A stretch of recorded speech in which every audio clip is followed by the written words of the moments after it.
अरविंद केजरीवाल एक क्रांतिकारी या राजनीति का मास्टरमाइंड।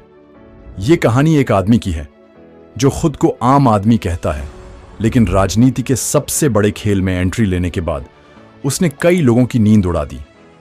कोई उसे ईमानदारी की मिसाल मानता है तो कोई उसे सिर्फ एक ड्रामेबाज। लेकिन सच क्या है? अरविंद केजरीवाल एक सिस्टम चैलेंजर या एक पॉलिटिकल मास्टरमाइंड। शुरुआत हरियाणा का एक छोटा सा शहर।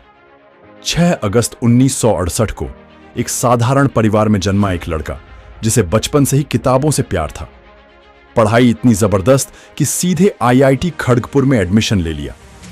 लेकिन अरविंद केजरीवाल हमेशा से सिर्फ नंबर लाने वाले स्टूडेंट नहीं थे, उन्हें सिस्टम बदलने का जुनून था। IRS की नौकरी, सिस्टम से टकराव और एक्टिविज्म। सरकारी दफ्तरों में बैठकर उन्होंने महसूस किया कि भ्रष्टाचार कितना गहरा है। हर जगह घूसखोरी, हर फाइल के पीछे पैसा चलता था। अरविंद केजरीवाल इस सिस्टम का हिस्सा नहीं बनना चाहते थे। 2000 में उन्होंने नौकरी छोड़ दी और जनता की लड़ाई लड़ने के लिए मैदान में उतर गए। RTI, right to information, activism से लेकर परिवर्तन नाम की संस्था तक उन्होंने सरकार से सवाल पूछने का हक लोगों को दिलाने के लिए लड़ाई लड़ी। लेकिन असली पहचान तब मिली जब उन्होंने अन्ना हजारे के साथ जन लोकपाल आंदोलन में हिस्सा लिया। पूरे देश में हलचल मच गई थी। लोग भ्रष्टाचार के खिलाफ एक नई क्रांति का हिस्सा बनना चाहते थे। AAP की शुरुआत, हम राजनीति बदलेंगे। लेकिन जब सरकार ने लोकपाल बिल को गंभीरता से नहीं लिया, तब अरविंद केजरीवाल ने वो कदम उठाया जिसकी किसी को उम्मीद नहीं थी। उन्होंने कहा, अगर सिस्टम को अंदर से बदलना है तो हमें खुद राजनीति में जाना होगा। 2012 में उन्होंने आम आदमी पार्टी बनाई, एक पार्टी जो न पैसे वालों की थी, न पुराने नेताओं की, सिर्फ आम आदमी के लिए थी। 2013 में पहली बार चुनाव लड़ा और दिल्ली में 28 सीटें जीतकर सबको चौंका दिया। लेकिन असली ड्रामा तब शुरू हुआ जब वो मुख्यमंत्री बने और सिर्फ 49 दिन में इस्तीफा दे दिया। कुछ लोग बोले ये आदमी सिर्फ स्टंट कर रहा है, लेकिन कुछ को लगा कि वो सही कर रहे हैं। वापसी, परिवार और दिल्ली पर कब्जा।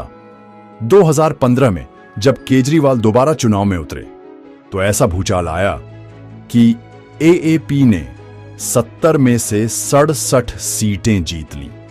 ये किसी भी नए नेता के लिए सबसे बड़ी जीत थी। अब वो दिल्ली के मालिक थे। फ्री बिजली, फ्री पानी, सरकारी स्कूलों की हालत सुधारना, मोहल्ला क्लिनिक, ये सारे बड़े बड़े कदम लिए गए। लेकिन इसी के साथ विवाद भी बढ़े। आरोप लगे कि वो सिर्फ पब्लिसिटी के लिए काम करते हैं, कि उनकी राजनीति ड्रामेबाजी से भरी हुई है। लेकिन इन सब के बीच एक इंसान हमेशा उनके साथ खड़ी रही, उनकी पत्नी सुनीता केजरीवाल। सुनीता खुद एक IRS अधिकारी रही हैं और अरविंद केजरीवाल की सबसे बड़ी सपोर्ट सिस्टम मानी जाती हैं।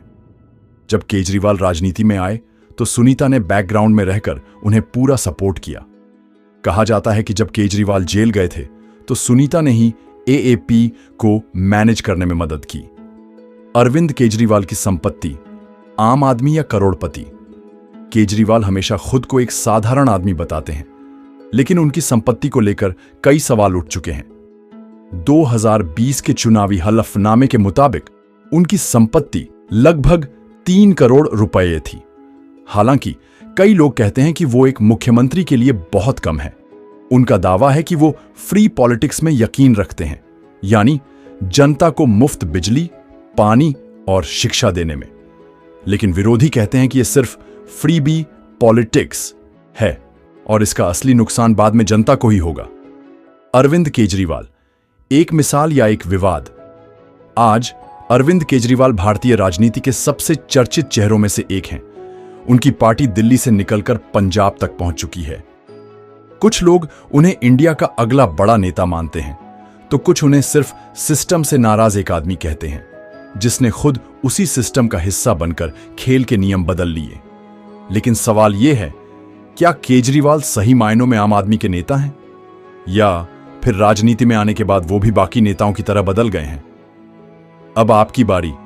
क्या अरविंद केजरीवाल सच में आम आदमी के नेता हैं या राजनीति के मास्टरमाइंड? कमेंट में अपनी राय बताइए।